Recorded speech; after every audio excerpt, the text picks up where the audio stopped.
Hi friends, ഇന്ന് നിങ്ങളെ കാണിക്കാൻ ഞങ്ങളുടെ ഹോസ്പിറ്റലിലെ പൂജ.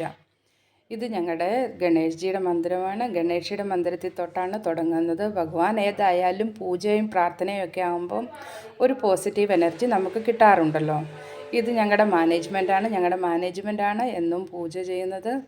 ഞങ്ങളുടെ ഹോസ്പിറ്റൽ മാനേജ്മെൻറ്റ്, ഡോക്ടർ, സ്റ്റാഫ് എല്ലാം നല്ല ഫാമിലി കൂട്ടുള്ളൊരു റിലേഷൻഷിപ്പാണ്.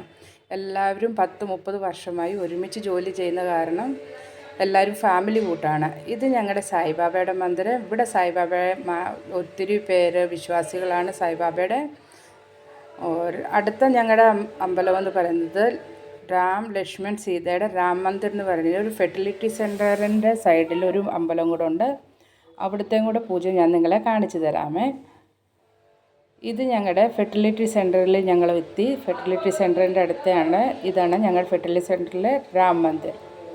സീത, രാം, ലക്ഷ്മൺ और ഹനുമാൻ ജി ഇവിടെയും പൂജ ചെയ്ത് കഴിഞ്ഞ് ഞങ്ങൾ എന്നും ഡ്യൂട്ടി തുടങ്ങുന്നത് ഈ പൂജ കഴിഞ്ഞിട്ടാണ്.